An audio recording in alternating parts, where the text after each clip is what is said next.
Welcome back to the Trans Narrative Podcast. I'm Caroline Penny, and today, Aria Lackey, Athena Primakis, and Lucy Balzano meet the sensational Jessie Gender. Jessie Earle is a journalist, writer, filmmaker, YouTuber, and trans activist. She is best known for her work as Jessie Gender on YouTube and the streaming service Nebula. She has also written for GameStop, The Advocate, Out Magazine, Inverse Rotten Tomatoes, and a web service for Microsoft. And we had the pleasure of meeting her today. Hey everyone, welcome to the Trans Narrative Podcast, where we shift the trans narrative to more inclusive and representative space, with an emphasis on accessibility, intersectionality, inclusion, diversity, and equity. We explore a variety of topics related to the queer community, and by building empathetic bonds through shared conversation and meaningful discourse, we are able to elevate often marginalized voices. This is the Trans Narrative Podcast. And today, Jessie Gender joins us on the Trans Narrative Podcast. Make sure you subscribe, like, and follow for more content. And with that, take it away, Aria Lackey. All right, here we go. Welcome to the Trans Narrative Podcast. I'm your host, Aria Lackey. I am filling in for Caroline today as the main host. And I'm joined today with Lucy Balzano and Athena Primakis. And our very special guest, we have all the way from parentheses, Star Trek reference, Jessie Gender. Hello. We have to say the world. What was the world again? Janai. Athena? All the way from Janai, Jessie Gender. See if we can pick it up. I'll take it. Well, hello. Thank you for having me. Oh my God. I'm like trying to think what world I would say. Like Trill would probably be the best world, like Star Trek world for me to come Absolutely. from. You say Trill over Janai? Oh yeah, I think so. Yeah. I mean, I like the Janai, but they have the whole like conversion therapy nonsense going on there, and it's like, I don't know if I'm cool with that. They have the weird sci-fi conversion therapy stuff. So like, yeah, screw it. I love individuals in the Janai. Their homeworld sounds awful and dystopian. Well, it's very nice to meet you. Welcome. Nice to meet you, and nice to meet everyone here. Good to see y'all. Good to meet you, Jessie. So, soft introductions before we get started proper. This is gesturing the right way. Lucy Balzano. Hello, Jessie. Hi, nice to meet you. Can I call you Jessie? Is that okay? No, you cannot. How dare you use my name? I am offended and hurt. No, of course you can. Athena Primakis. Am I still pronouncing your last name correctly? Yep. It's just Alright. a handle for this. So yep. Gotcha. Nice. Hey, Jessie. Is it a handle of alcohol? No, it's just a way that I can, manage interactions, make sure that it means on the front line, so it means something to me. Oh hell yeah! Right. I love that. And Caroline Penny. That's me. Hi. Nice to meet you. Hell yeah. Hi, Jessie. It's so nice to have you here on the Trans Narrative Podcast. Yeah, I'm excited to be here. Thank you for having me. This is going to be fun. Absolutely. It's a nice way to end out this week because it's been rough obviously for the past few weeks. So it's nice to have like a good thing to look forward to. Yeah. Absolutely. I gotta say, your Especially with all microphone is that's going blowing the on. rest of us out of the water. To be fair, this one is like a super super nice one. They when I joined Nebula, they have like a bunch of like weird perks. So like they're like, yeah, we'll give you a nice microphone. I'm like, okay. So yeah, this is not mine. Though I broke it. It like supposedly should like this ball should be able to like hold it in place, like this little ball right there. But I broke it, so now it just like swings wildly, unfortunately, which is a pain in the ass. But So do we have to send you a ball? yes, Like, yes, for send me your some joint. balls. Yeah, that'd be Deal. great. Yeah, Deal. yeah. I'll send some. I spent got my some life better- trying to get rid of balls, but then. Sorry. How dirty am I allowed to get, by the way? Oh, very All dirty. the way. Please get as dirty as Pretty you darn like. dirty. Oh, We are good. I've used gotten to pretty dirty fucking here. dirty on this. Okay, Jessie. good. Then I just want to make sure I know where the line is because different shows have different lines. No, just watch the really harsh language. We don't want any darnets. We don't want any gosh. Dang. Oh You need to golly say shucks. damn it instead of darn it. Oh dang, golly! Yeah, we have to golly, say fork. gosh darn No. shucks. You need to say damn, not dang. Say damn. This is Jessie Gender. Say damn. Damn. There we go. See, did it. I can do it. Told you. So Caroline, are you What are you? What's your I'm plan? gonna sit here and I'm gonna let you host. Okay, I will do my best. Caroline is the primary host. She's in the process of moving, so Gotcha. Fun so I times. I know so I that. pick up some of the slack. But you know what? I'm going to take the time and I'm going to stay right here because I just think that this is a great opportunity. And I want to let you know that our episode here will be releasing on the beginning of Pride. So your episode will be introducing us into the Pride season. Hell So yeah, that's awesome. I'm honored. That's amazing. thank you. By Well, the thank you for being here. Yeah. By the way, Lucy, we get we get clips posted to TikTok. Can you please put your pussy away?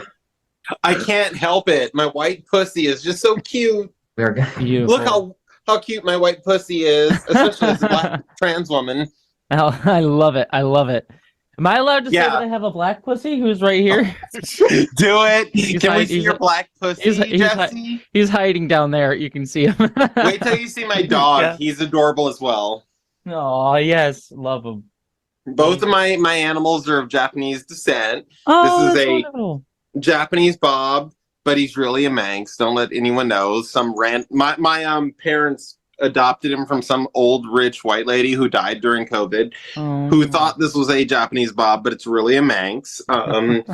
They're like, oh yeah, Oniguni is a Japanese name. And I'm like, as somebody who spent several years in Japan living there and married to a Japanese person for, until I transitioned, no, that's not a Japanese name. So also at the same time, I'm going to try not to fangirl the fuck out. So I'm going to apologize in advance, Jesse. I have had a couple shots to ease the nerves because I recognize you consider yourself as a niche sort of personality / niche celebrity. But to me, yeah, I've been following your shit for a hot fucking minute. So I'm trying not to nerd the fuck out. Yeah, Okay, I've been I'll a nerd out with fangirl you. since I was a fanboy, so Yeah, exactly. Before I was a girl, I fanboyed the fuck out to your content. So I am trying to calm my fucking nerves. I will not be drinking through this episode. I just had I had 3 shots beforehand. So I'm trying my to Lord. rein myself the fuck in. Well, I am very honored, and don't worry. Like I said, I'm a weird nerd as well, so I totally know the feeling. Totally get it. Lucy, I'm gonna Yeah. This is the DoorDash. cutest. Let me just tell you, Jesse. This is the like the cutest thing to see Lucy just Yeah, I don't fangirling lose out. my cool. I didn't lose my fucking cool during wartime. But for Jessie fucking Gender, oh my god! I I feel made sure honored. to eat It's beforehand. it is a weird feeling to have people who do like sort of freak out at me sometimes because like I freak out at other people too. Like so like it's like weird when I go to like a Star Trek convention. There were people who like freaked out at me. Like Mike McMahon, who writes Star Trek Lower Decks, came up to me and was freaking out at me because he's like, "Oh my god, I love your stuff," and I'm like freaking out at him because like, oh my god, it was like this weird mutual like freak out moment that was just like a very strange thing. It's just it's kind of fun just to see like people just enjoying each other and like looking up to each other. It's nice. So I'm very honored is the long and short of all of that. So thank you so much. Caroline, I better get a so copy you- of this, Athena. I better get a fucking copy of this. Oh, yeah. This is being No worries. saved. This is recording right now too, so this is perfect. yeah. I got all your fangirling on the recording. Speaking Yeah, of find a place to slip this in somewhere. Newt's, Oh, I Newt's will. coming Don't up. you worry. We'll have the funnies. This is perfect. I love this. So I can go ahead and do an intro. And I'm gonna go ahead and intro, and then I'm gonna leave it over to Aria. Aria was so kind to bring you here with us today. So it's in her honor to ensure that she gets the platform to really ask the questions in Lucy and Athena. So I have not yet seen much of Star Trek because I heard so much wonderful things about it that like almost everything that I hear, I'm like, you know what? I'm just gonna wait until like the hype dies down. So like in a few years, I'll catch up on it. Hype. I'll be Hype like, will, oh the my hype God, will this- never die. you wait Keep for When the Love hype it. dies down at the show that's been going on for 50 years. I like that. All right. I'm gonna get off camera. I'm just gonna listen in. Okay. Okay, I'll Jesse, do it was the so thing. nice meeting you, and I'm just gonna step off and I'm gonna watch from behind the scenes and just massively text everybody, be like, say this. So, Oh, Well, It's really nice meeting you. It was great meeting you. And if there's anything that happens out of me meeting you, it's that you should be a Trekkie, and I will hound you will until I convert. make you one. Oh my god, no, listen, what I'm gonna do is I am going to like hardcore do everything, like hyperfixate the hell out of Star Trek for the next 2 months, so that when I release this episode, I will like add in Star Trek references that are like not copyrighted into the show. Hell yes, I am here for that. I am very here for that.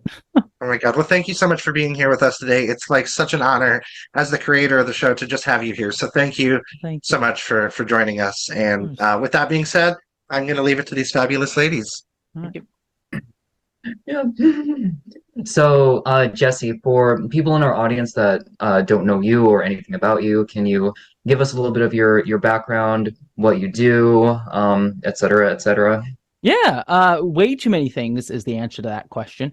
I don't have any time ever. But most people will probably know me from YouTube, where I'm known as Jessie Gender, and I do sort of YouTube videos on LGBTQ and trans issues, as well as nerddoms and geekdoms, often Star Trek being sort of the main one because I'm a huge Trekkie, if you people hadn't caught on to that.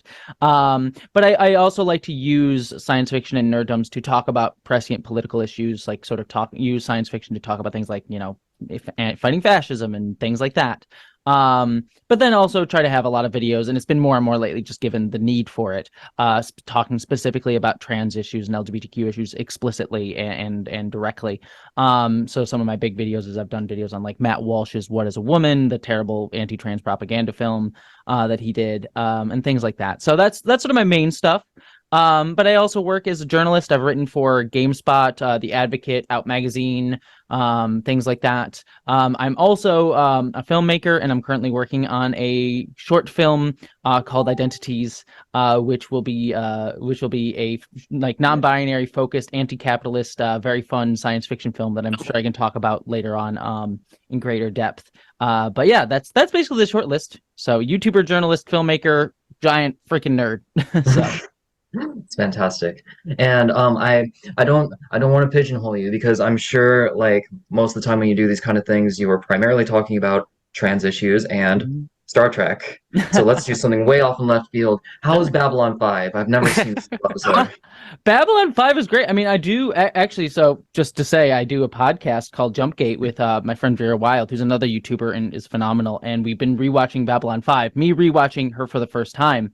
And the thing that I'm really loving about that show it is like so directly, it is sad how directly prescient it is to today, because it is a very anti-fascist show. It quite literally is about the rise of fascism using on Earth.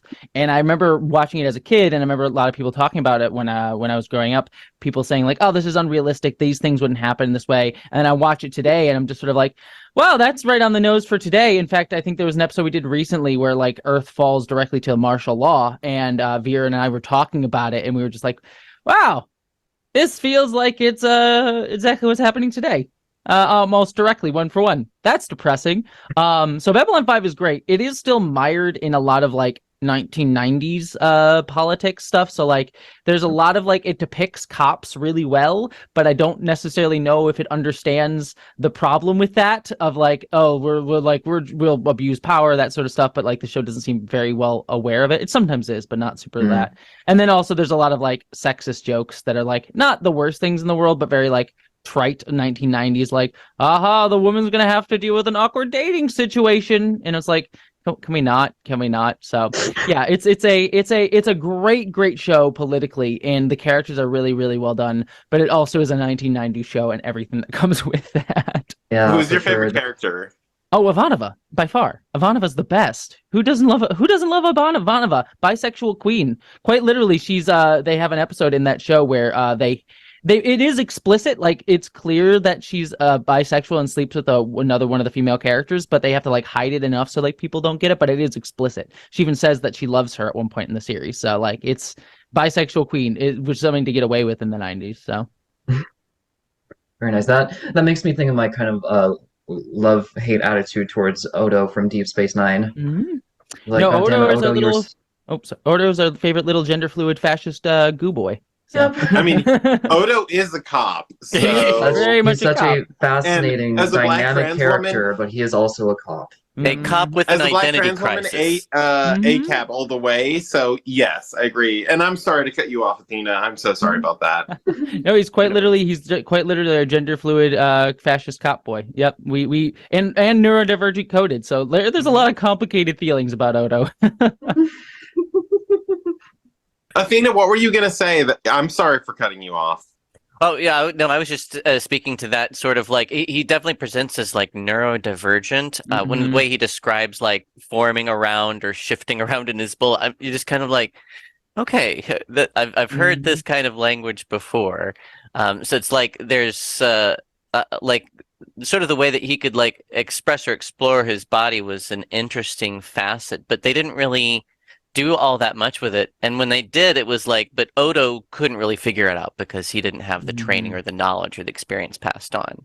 Yeah, it's interesting. There's a lot of things. I mean, oh God, I could go down a whole, and I probably will in the video I'm writing recently, but there's a whole rabbit hole you could go down with Odo and that sort of thing. Because he is neurodivergent coded, as you say. There's even an episode where they kind of show Odo's past, and the way Rene Auberjonois plays him in the past is like he always looks down, he doesn't look people in the eye. He talks about how like the fascist man who hires him to be a cop on the station literally says, you know, I like you because you're able to like study people really well, which is like a sort of stereotype around autistic people, that we like study people really well and like can like see the details of stuff in people's faces. And he also says like, you know, I do have emotions, but people just don't see them as well. So like he is a very, very neurodivergent coded character. And then when you bring that into the changelings that he's a part of, the race that he's a part of, like complicated feelings there, because you learn that the changelings are from like a race that were discriminated against by solids, which is why they have a prejudice against solids. But then they're also shown to be like super fascisty. So it's an interesting like complicated discussion to have about those characters, because I feel like there's so much more they could have done with like the culture of the changelings, in the sense of like how they see the world and how they see gender, that I don't think the writers of Deep Space Nine, as much as I love that show and I think it's probably the best of the Star Trek shows, I feel like they weren't fully equipped to explore, being a writer's room full of mostly cis white straight dudes. So Well, it was sort of the point is almost that he didn't have the community of his honest people just like him, and because of that he was always masking for these these solids, for these human beings. So it's a perfect analog for that sort of masking behavior, not only for like autistic people but also for trans people masking behaviors too. Yeah, no, I'm working on a video about sex in Star Trek Deep Space Nine and why I think it is the queerest of these Star Trek shows. Like my pitch, my thesis statement of it is going to be that it's the queerest Star Trek show, but not in the sense that like, oh, here's a bunch of like queer representations that you can see, which I'm going to talk about, but also that it's an ethos about found family and people being the misfits and outcasts and people on the edge, and being able to find a family together and actually be the best of us in an area on the outskirts of society where people often don't think that you should be able to exist. You know, it's not the like competent gleaming halls of the Enterprise D that we get to see with Picard and everyone, where like they're all competent, they're all the best of the best, they're all like shown to be like the top of their class on the flagship of the fleet. It's like, no, Deep Space Nine is this little side like station. But even here, people who are seen as the outcast, the people on the edges, can not only find a family, find each other, but they can still showcase that we're the best of us, even in the hardest of times. So it's a very, I think the show has a very like queer ethos, which is why I love it, because you can read so many queer metaphors into it, and a lot of queer, like direct queerness into it, like with Dax and a trans metaphor and things like that. Odo being a gender fluid, fascist cop, neurodivergent boy, and so many others. But I think it's a show that I think really represents a queer ethos, in the sense that it's all about that. So I think I would say that it might be the first time that Star Trek really starts to treat people as equals in the future to a large degree, because there's not necessarily the looking down on a woman and not being capped. It's like they're all like omni capable, and like the cultures that are presented, they're like, fighter cultures or warrior cultures that seem to hold women in equal esteem. I have a question from a poly partner that they wanted to ask. What factors do you think in Klingon society might have led it to be as feminist as it is? I mean, it's an interesting one because Klingon culture is all about like honor, right? So I see Klingon culture is something I have to like really think about because there is some like sort of regressive stuff in there, mostly coming from Worf, who is sort of like this idealized version of Klingon culture. Like in the original TNG episodes, he sort of like has sex with I forget her name, but his mother of his child. And he sort of is like, well, now we need to marry because once you have sex, you're married for life, which is a very sort of regressive, sort of like conservative view on marriage and sex and things like that. But I do think that it sort of progressed because in that way, because I think it comes out of desire to understand fighting and conflict in a way that's not just always like on the battlefield fighting people.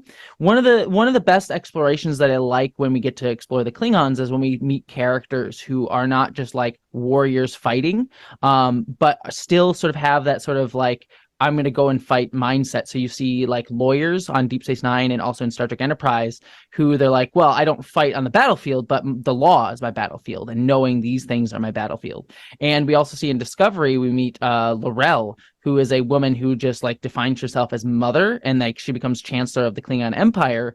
And you can sort of extrapolate from there that women are sort of like seen as warriors in many different regards, not just, fighters on the battlefield. But then on top of that, they are also like treated as equals when they are fighting too. We see that with characters like Jadzia Dax, who is not actually a Klingon, but she is sort of accepted as such by the men around her, and she is seen as just as much a capable warrior as the rest of them. I think their only hesitation is that she's in a new body rather than like her like being a like not capable, and so they're like, are you still capable of doing this because you're a different person, not because you're like a woman necessarily. So I think that it comes out of a lot of that stuff. Though, to be fair, the Klingons are also, because it's a 50-year-old franchise, they have ups and downs in sort of their depictions of things. So, Yeah. I mean, from a racial standpoint, yeah.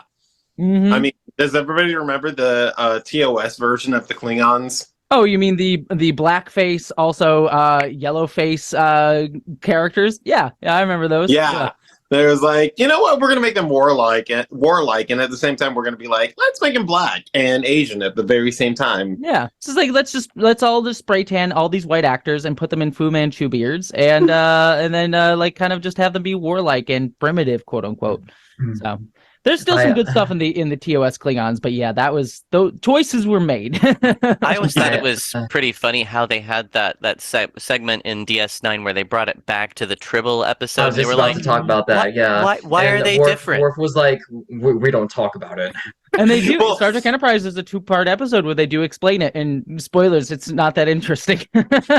Well, I'm sure you've all seen like the stuff with Discovery, and then the most recent stuff with Picard, and the return to the Klingons that they have with Worf. I always, people get really upset at Discovery. I actually kind of liked the look of the Discovery Klingons in season 1, partially because like one of the things that I did like is that they showed a lot of skin tones. Like there are like purple skinned Klingons. There's the white skin Klingon, the albino Klingon is his name, that we get to see in there as well. And so there's like multiple skin tones and different looks. My only problem with, and I like that. My only problem with the Discovery Klingons is that they like the mask that they have them in, the makeup kind of goes around the actor's chin. So all the actors kind of have to speak like this just because they can't move their mouth as easily. And so that was sort of my biggest complaint about that, is it wasn't actor friendly, but I thought the look was actually fine and people were I thought the look was really cool. I just didn't like the guy who played Tyler. He just has a very like, what the fuck? Oh god, like, Tyler. Oh yeah, Dash Tyler was an actor. Yeah, I don't mind the actor. I didn't like the character. What he did. I loved the designs. I just hated Tyler, especially after the human stuff. I was like, Yeah, season 1 and season 2 of Discovery made choices. I love Discovery. I think it's done a lot of great things right. But the showrunners of those first 2 seasons, which apparently they got fired for being assholes, they had problems. It gets better though in season 3. So Yeah, I Agreed. think I feel like Discovery kind of is, or it followed the same tradition of a lot of other Star Trek series where it had a rocky first or second seasons, but got progressively better as it found its footing and found its own identity. I think for my general rule for Star Trek is first 2 seasons are always the worst, and by the 3rd season it really takes off. I think the only exceptions have been more recent shows and we haven't even gotten to the 3rd season, so maybe by the 3rd season it'll be even more amazing. But Strange New Worlds, Prodigy, and Lower Decks I think have all had amazing seasons Yes. 1 and 2. But other than those 3 shows, I think every Star Trek show has had a kind of crap first 2 seasons and then gets exponentially better in the 3rd season. I mean, look at Picard right now. The first 2 seasons of Picard, horrible. Absolutely, I think some of my Yeah. least Oh, favorite I Star Trek love stuff. Picard. Oh, I love season 3 of Picard. It's great. And I love a lot of the ideas, especially in a lot of the ideas in season 1 of Picard, I think are wonderful. I hate season 2 of Picard quite a lot, and I hate a lot of the decisions that they make at the end of season 1 of Picard, and also going into season 2 of Picard. Like, for example, they have a really great setup in that season for the synth ban. We sort of Yes. learned that there was a terrorist attack caused by synthetics, and it led to prejudice against synths to the point where they were literally banned from society in the Federation. And that makes perfect sense, especially when you look back at things like Next Generation, where there was sort of still a lot of bias at not seeing synthetics as full humans with characters like Data and stuff like that. And I'm like, this makes perfect sense to take this storyline and sort of extrapolate out look, Federation is not a utopia. It still can become hawkish. It still can become prejudicial against people that it doesn't see as full people. My issue then becomes, though, by the end of the season, and this is the problem I have with a lot of modern Star Trek, though it's getting somewhat better with things like Strange New Worlds and stuff, but they kind of make it a big blockbuster action film by the end. And so all these, the nuances of all these cool ideas get tossed aside in terms of big battle stuff. And so we meet the society of synths at the end of the season who are just they're so radicalized after being so ostracized by society. They're we're going to murder everybody. Yes. And the answer to that by Picard is just prove you're better. We'll accept you. It'll be fine. And so they don't cause a mass genocide of all human beings. All biological life. All biological life. And then there's an offhanded line where they're well, after that, we just got rid of the synth ban. It's been revoked. I'm so all that prejudice is now gone after literally the synths try to destroy all of life. And I'm there would be much more nuanced conversations. You could have done a whole season about fighting the battle for synths to be seen as full people but it's an offhanded line. And then you see next season, in season 2, you have the synth character going around to different planets being oh, I'm trying to give the synths a good name. And I'm this feels really kind of fucked up, where it's the synths have to go around sort of proving that they're cool, proving that they're good, proving that they're seen as full people, instead of the Federation actually accepting them. And it sort of puts the onus upon synthetics to sort of deal with their own prejudice. That's weirdly familiar. Yeah. Would you say though that this is the only instance in the most recent timeline? Well, not timeline. Sorry, the most recent times where Star Trek is Star Wars is kind of beaten Star Trek to the punch to that with the stuff that's going on with the Mandalorian. I don't know if you watch. I did a video literally today that came out today on my secondary channel about my issue with the Mandalorian, because they just did a recent episode where it was this week's episode where they have they go to a planet, and there's a clearly upper class society that's sort of doing whatever. They literally just play games and do nothing. Yes. In fact, Jack Black's character we learn is part of the amnesty program, so he was an ex-fascist. We learn he's an ex-fascist empire guy who just came to this planet and was just you know what, I'll just rule here now. I get voted in, whatever. And then we learn the entire of the society does not work anymore. Because they've reprogrammed droids to do that work.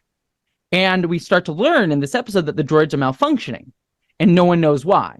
And I thought where they were going with it was that the droids were going to rebel, because clearly, if you look throughout all of Star Wars, droids are sentient beings. There's even a thing in Solo, a Star Wars story, where one of the droids quite literally going to go. B2SO.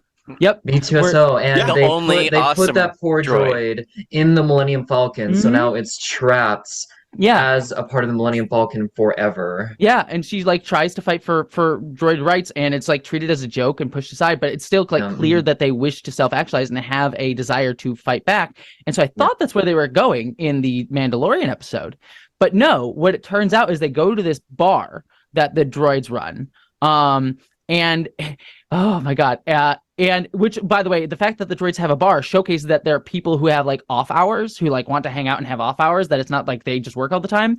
And they go and talk to the droid bartender, and the droid bartender is like, yeah, we're not the ones actually malfunctioning. It's actually someone else has reprogrammed us. We just want to work. This makes us look bad. We want to work for the organics because we want to pay them back for just bringing us to like, they can... I think the droid says like they give us jobs. It's not really that hard, and we just want to show organics that we care about them.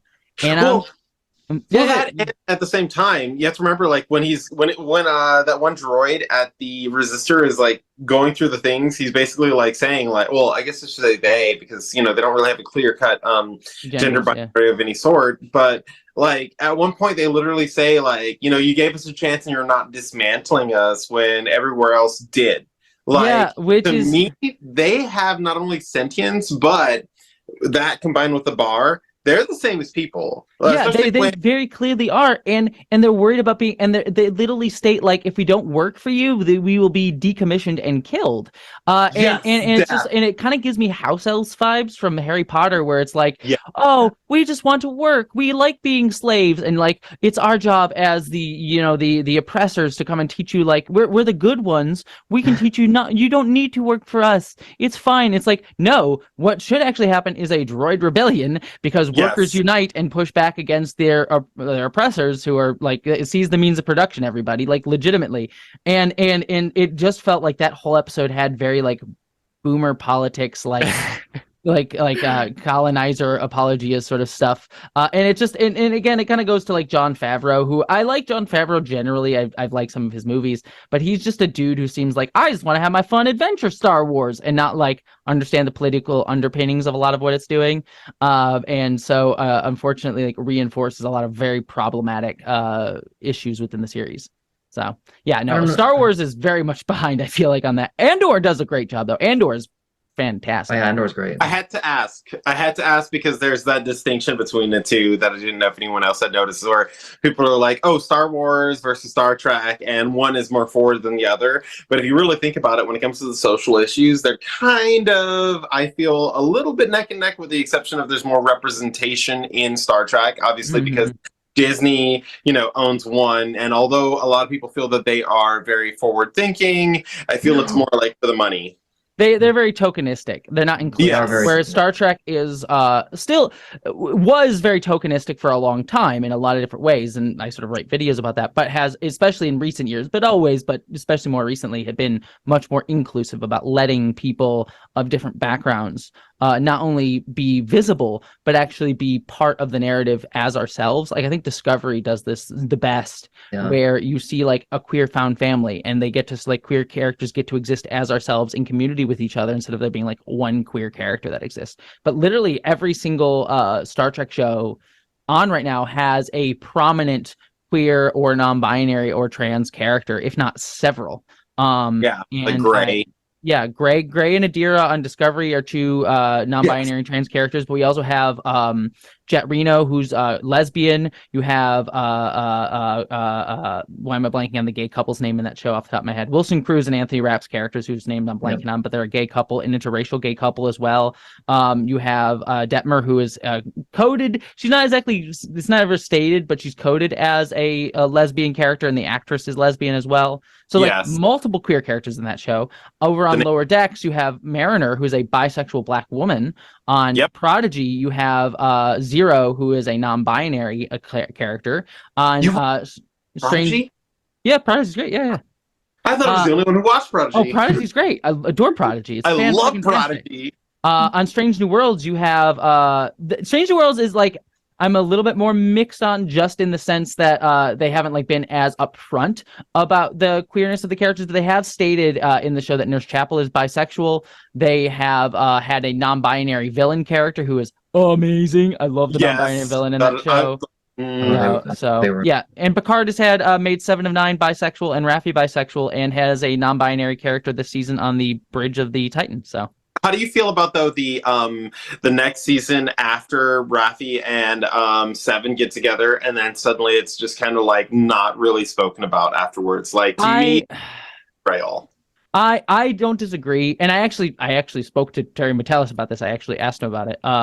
And from what I can gather, and I certainly understand this, is it wasn't a desire to downplay their sexuality or to like pull them apart. It's just more like there's a story he wanted to tell, and it sort of necessitated them being apart. And it showcases, and it's frustrating to me because it showcases to me how like ancillary and not really considered their romance was. I mean, the fact that they are bisexual characters is something the actors found at the end of season 1. Like they discovered it and they sort of played into it in season 2.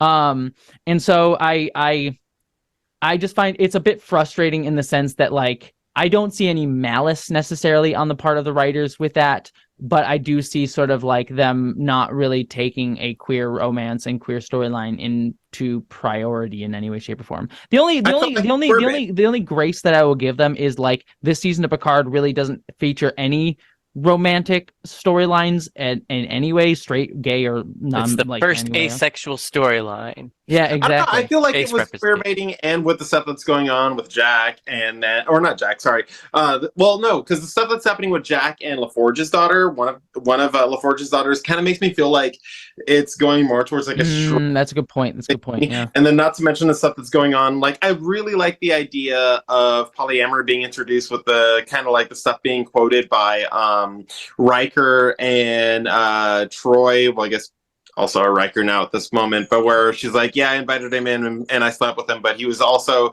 great in bed and bad at pizza. And, you know, Riker saying the same, like, oh, yeah, that's basically me, basically. Yeah. But yeah. I do feel, though, that it was kind of like queer baiting at the end of it. It gave me the impression that they didn't expect there to be another season, and the fact that there was, especially with what happened with Jaffe and all that stuff, it gave me the impression that they felt that previous season was going to be the last season of Picard, and then this season they're like, oh shit, we got to start from somewhere, and maybe they'll get together at the end. I think it's more the showrunners changed. So Terry Metalis became the showrunner on season 3. And then season 2 he was there, but he was not the showrunner at that time.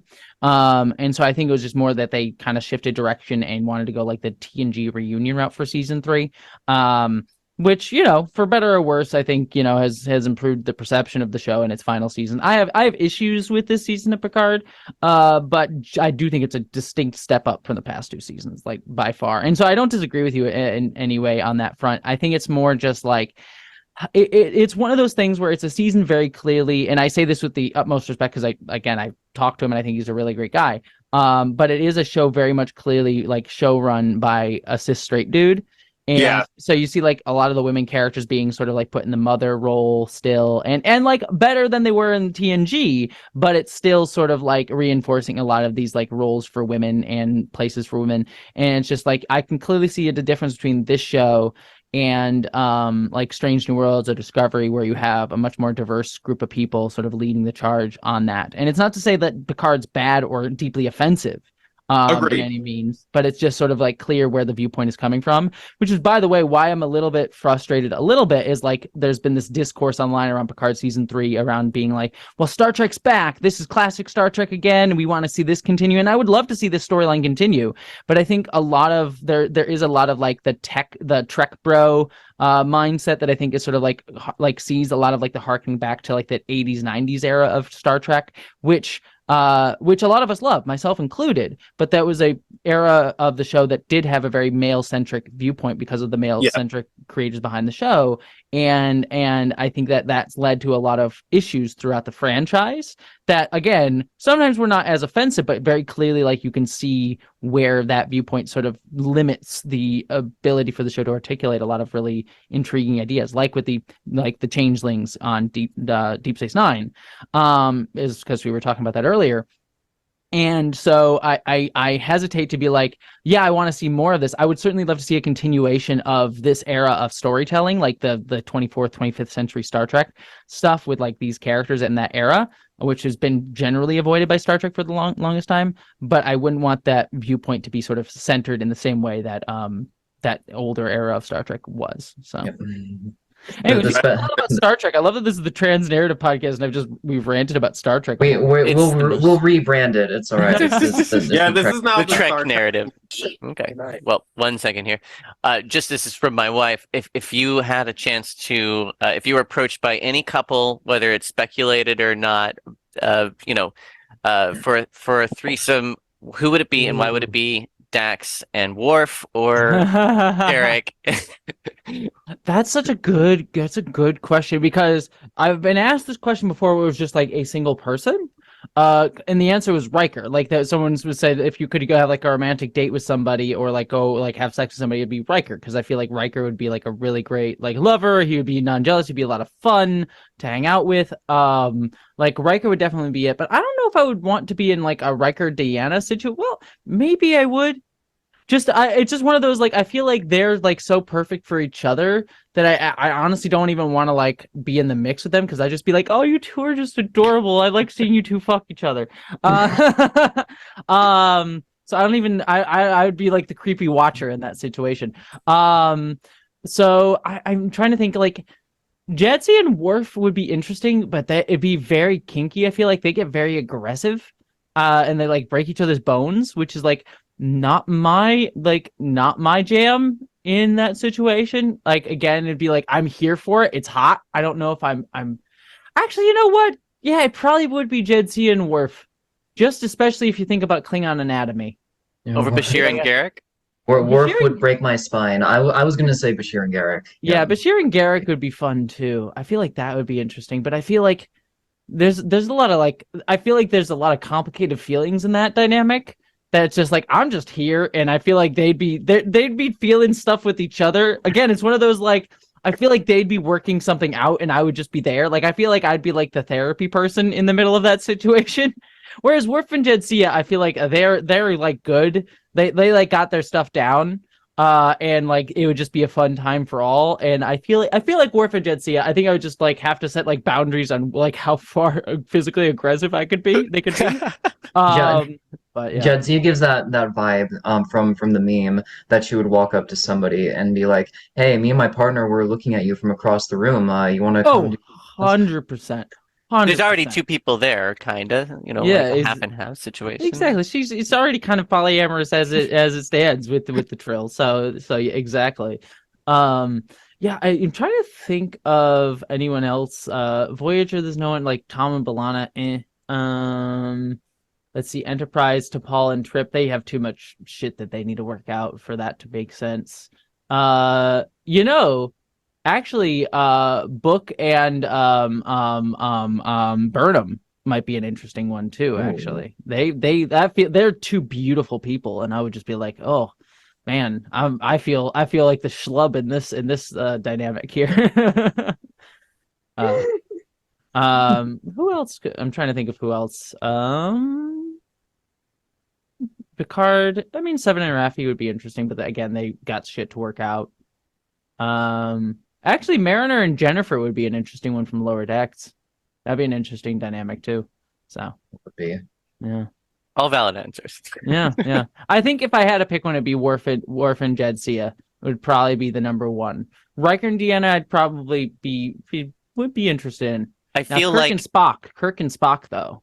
If you had healthy communication with Garrick and Bashir, they would take such good care of you. Oh yeah. If I think it'd be, well, like Bashir would be like the very caring one, and Garrick would be like, let's do some nasty, let's do weird, let's get weird, let's do strange things, and Bashir would be like, are you cool with that? Like Bashir would be like, he'd be down, but he'd be like checking in along the way every few seconds, and Garrick would be like, let's just go for it. It's like, that's a good dynamic to have, I feel like.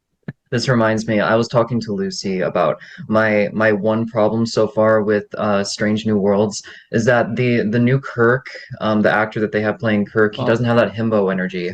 No, he doesn't. Though, what's interesting is I was at Star Trek Mission Chicago, And I asked a question to the people on stage, and I asked it to Ethan Peck, and I said, well, what do you think about like Spock's importance to queer people and like Kirk/Spock fiction? And he was like a deer in the headlights, totally unaware that that was a thing. And he's like, what? I had no idea. And I'm like, oh, you sweet summer child.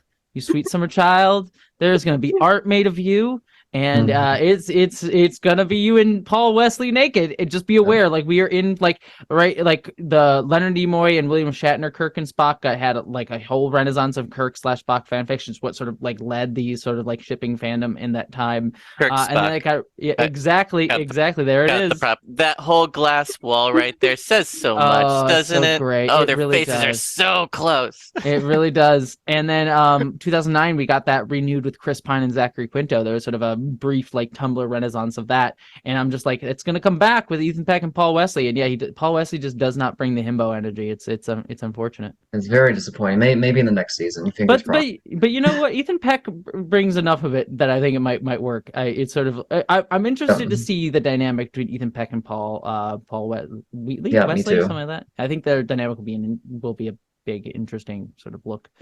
So. Yeah, absolutely. So I did want to transition to talk about the more political stuff. Yeah, transitions so- are good. We're good with that. So. Yeah. So I really appreciated your video, and my brain is blanking on the title. How trans protests teach us how to fight fascism. Yeah. Something along those lines. Yeah. I always play with titles, so I might have even changed while you were doing it because YouTube algorithms fuck with me a lot. So right. And you brought up Matt Walsh briefly, and I don't know if you saw there was a clip where Matt Walsh was doing some kind of Q&A thing, and he had a conversation with a trans woman in the audience where I thought she very eloquently brought her arguments to the table and seemed like got Matt Walsh a bit flustered, which I was very happy to see. And I'm not somebody who's like the marketplace of ideas will all the best ideas will inevitably win out, because I don't think there's any place that should be platforming genocidal rhetoric like the kind that Matt Walsh and Michael Knowles are bringing to the table. So I'm just curious, what kind of strategies do you think that us on the left should be going for in addressing these people and their arguments? Yeah, I mean, it's difficult because one of the things, and I almost want to do a video on it too, but I've done enough on Matt Walsh and I'm kind of done with him. But the issue that the trans people face is kind of twofold. One is that the arguments that anti-trans people are seeing, and I'm talking about like people on like who fall into this rhetoric, not like the people spewing it like Matt Walsh and such. They only really see trans people through the straw man vilified version of trans people that they get from Matt Walsh. So like I see in my comments a lot of the time, like even there'll be the nasty ones like, yo, look, what is this freak? What is this awful person? Whatever, like the dehumanizing, like very genocidal, disgusting speech.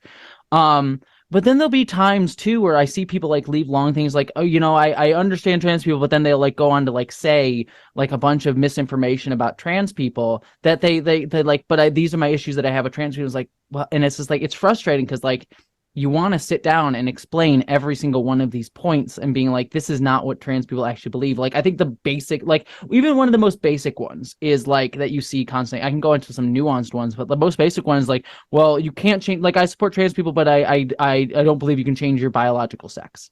And it's like, well, trans people aren't saying that we're like changing our like chromosomes, or like we're not unaware of biology. In fact, we're very aware of biology, and we also are aware that like biological features are very mutable with the technology that we have now today, and how we think about that can be very fluid as well, along with gender roles and gender society as well. And it's like a very nuanced conversation, but it just sort of gets boiled down to like trans people don't understand biological reality, and it's like, no, we're very aware of it. In fact, we have a more nuanced relationship to it as well, but they only sort of get that straw man version. And the issue is when you get to, you know, I watched that video that you're talking about, and the problem when you go up and talk to someone like Matt Walsh is there's two audiences that watch that. And there's us who watch it, and we see that woman, and we see them making these great points, and we say like, oh yeah, clearly this takes down his logic, and he gets flustered, and da da da da da. Now, the other side doesn't see it that way, though. They don't. They come from a completely different viewpoint, and so they're already on Matt Walsh's side, and so they already take whatever this person's saying as ridiculous and strange, and are already coming at it from an antagonistic viewpoint. They're not really coming at it for like understanding your point, but they sort of have this backing of misinformation, and so they sort of like view this person as either a liar or misinformed or just saying ridiculous things. And the video that I want to do at one point is there is a conversation in the film What Is a Woman that Matt Walsh did, where he has a conversation with a professor. And, you know, it's a very misinformed thing. I already covered it in my video that I did on it. But one thing I didn't necessarily discuss was I watched that video and I say, like, the professor in that scene, it very clearly articulates his view very well. And I think I come away from it being like, yeah, he was absolutely correct and right. But when you watch that same scene from the understanding of a person who follows Matt Walsh, that he comes across looking ridiculous and dumb because they already have the idea that trans people are liars and they have a different base of assumption, and a different like train of logic that they're following. Because logic is like a line of thought that starts with certain assumptions, not a sort of like, you know, mystical thing that sort of we can like see through. Logic is like a process. And so when you start from different assumptions, you're going to end up with different like viewings of certain scenes. And so that's why I always view like there's a need to push back against folks like Matt Walsh and a need to say, fuck these people. But a lot of the time that is not going to convince anybody on the who has already fallen into this misinformation. And I don't think that doesn't mean it's not valuable. It is valuable to help us articulate and hear the things that we need to hear, and number one, make us feel like we're not ridiculous, like we here's the information that we have, and so we can explain it to ourselves, and so we can sort of like hear like the arguments and why this is wrong, and so to reinforce our own reasoning. But it's not going to be very convincing, and the way that it creates this thing where the way to convince somebody to fall out of these rhetorics is actually doing it on a much more empathetic personal level, where you have to like sort of sit down. It's sort of the same thing with conspiracy theories in a lot of ways, is you have to like sit down and have like an actual conversation that sort of empathizes with where they see trans people as, and say like, well, no, that's not actually this. No, this is actually where this is what trans people believe, or this is the science behind this, or this is the truth. And it needs to come from that level of understanding and empathy. The problem is that that's a very dangerous situation to put a trans person in, because we are currently undergoing a genocide attempt. And so it's asking us to do the emotional labor for somebody who's causing us harm, but they see us as like an equal ideological opponent, quite like, and I use the word opponent like clearly because they you constantly see this like, well, it's just agree to disagree. It's like, well, the disagreement is whether or not I have a right to exist. It's not a disagreement on the level of like, oh, we have this, like, I like Star Trek, you like Star Wars, let's have a discussion about it.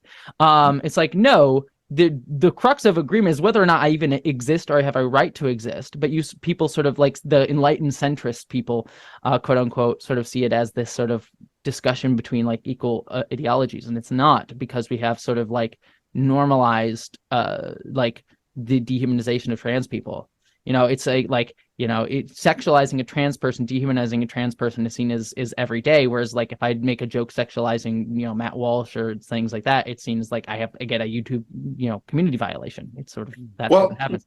And one the point that I'll just sort of end on, I'm sort of rambling a little bit, is I think the tactic that we need to use, and I think like people sort of pigeonhole that we only have one tactic to use. I think we can have multiple things going on. One is I think we need to do work to, on a personal level, if we have the energy and ability to reach out to people and try to have these conversations. In fact, the video that I'm working on right now that's going to come out next on my channel is going to be about talking about masculinity and how especially cis white dudes get radicalized And how I, as a trans femme person, actually empathize with a lot of that because I sort of experienced the same crisis of masculinity and identity. I just was a trans woman, and so had a like way to understand myself in a way that a lot of cis white dudes who get radicalized, who feel like they need to live up to some version of manhood, don't, because they are men, but they don't really see a version of manhood that doesn't fall into these sort of like angry, vitriolic, competitive, capitalist sort of mindsets that fall into fascism. And so I'm doing that video that is, I think, going to be very empathetic to that. And I'm hoping that, I don't expect, it'll change anyone's minds a lot of ways, but it might provide an avenue to like see some empathy for these people. But also we need to understand at the same time that you need to punch fascists in the face. You need to fight them, and you need to fight them on wherever they prop up. And, there's this discourse going on now about, whether trans people should use violence and whether or not it's acceptable. You sort of see after like the New Zealand and Auckland stuff, there's like people's like, well, this is unacceptable. You're using violence, people getting punched. I'm like, no, you punch Nazis in the face. And you push back against them because they are inciting violence. And the reason that people don't necessarily always see their violence always is because, number one, they couch it in respectability. And they couch it in like, well, it's again a battle of ideologies, where it's again, your ideology is that I shouldn't exist. So no, I don't view that as a valid one and one that I will respect. And then also people in power are able to hide their violence and state violence and legitimize it, saying like, oh, we're just creating a legislation to protect the children from getting access to gender affirming care. It's like, no, that is violence that is actually causing demonstrable harm to people. And it's legitimized by having a sort of state apparatus behind it, and people don't view it as violence, but it is violence. So me going and saying fuck you and like, punching people where we need to punch them or throwing soup on them, which isn't really violence. It's embarrassment. It's like, it's soup. Deal with it. Zapping. It's honestly it's the self-defense, and honestly lesser violence than they're enacting. They are enacting violence on a large scale platform. And so that's sort of that's why I'm sort of like, I always wrestle with this when you sort of ask about tactics, because I think there's the empathetic one where we do try and have like small scale conversations with people to try to de-radicalize them, to understand our points of view. I try to do those videos so that they can have like a video to send to people to be able to have that point of view. But I think that's who I am. I'm someone who likes to do that emotional energy and to do that work. It's difficult sometimes, but it's like it's something I know I can offer. But I also know that tactic is not the only one that should be used. And it's something that I wrestle with, and I'll end here. Sorry, I know I'm ranting a lot, but it's something that I wrestle with often because, if I was smarter about it, I would just pick one and go for it. And just be like, my videos are always going to be like these empathetic ones that are always focusing on de-radicalizing people, or they would be like, fuck these fascists, let's go fight them, and have them be like one or the other, because I feel like me being seen as both is somewhat deleterious to both ends of those things. Because when I do the empathetic video, then I'd make the one that's like fuck fascists. The people who are falling into that thing will be like, oh, Jesse, you hate me now? And I'm like, no, I'm just sort of like having this other conversation. And so it's one of those things that I sort of wrestle with, because it's like, I understand the need for both tactics. I understand that they're both helpful, and sometimes you need somebody who is all just one and all just the other, because it'll allow people to sort of view them in that light. But it also sort of is one of those things where it's like, I very much understand that both are necessary, and so I do both, and it's always kind of difficult. So. Well, I see it as like, I don't watch the Joe Rogan podcast whatsoever, because, to me, he's transphobic, especially after that was said about Fallon Fox and so forth, especially when it comes to trans women in sports, which I remember your basketball video, agree wholeheartedly, as somebody to be very like physically fit. I saw that as like, it really speaks to me because I am no longer very physically fit. As we all know, when you're on estrogen, especially with testosterone blockers, you have less estrogen/estradiol than a cisgendered woman, so your muscles are basically like, bye bitch. And we can have, I want to let you finish your point, but we should talk about trans women in sports, because I think that's a very important place to have discussion. But anyways, we'll talk about I that. agree wholeheartedly because you there is a lot of misinformation. Like I remember Adam Conover from Adam Ruins Everything / Comic Humor, and even Neil deGrasse Tyson was on that same show because somebody tried to like forward that show to me as some sort of like, oh, hey, Gotcha. yeah. And it was like, no, Joe Rogan is a fool at best. I'm sorry, but he's a fool of a toque, as somebody who reads my folks would say. I got my Lord of the Rings tattoo, so Exactly.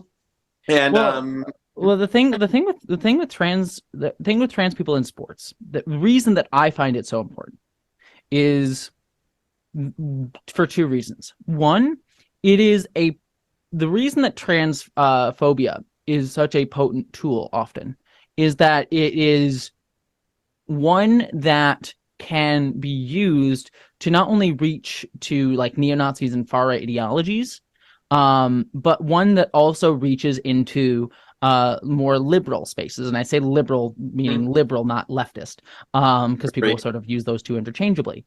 And so you'll see trans women in sports be used, and you will see a lot of liberal leaning folks like Democrats sort of even fall into like, yeah, I support trans people, but I do think that this is unfair, to the point where even the Biden administration, I think just this week, released a guidance that actually cited a lot of right-wing talking points saying like, well, we should, you should have concerns about trans women in sports. We shouldn't ban them outright, but we should have concerns. And they even like cited right-wing talking points about like people losing scholarships potentially. And I'm like, well, don't trans women also deserve scholarships? Also, why are we having people fight each other for access to college, which is its own whole discussion in capitalism? well, then, like the numbers speak against it. Like you have two athletes out of like thousands. Well, yeah, exactly. It's not even it's not even a big issue in terms of the people, but even beyond that, like it's an issue that is used to reach into from it's an issue that is able to reach from into far right spaces and galvanize far right people, and even into left leaning liberal spaces.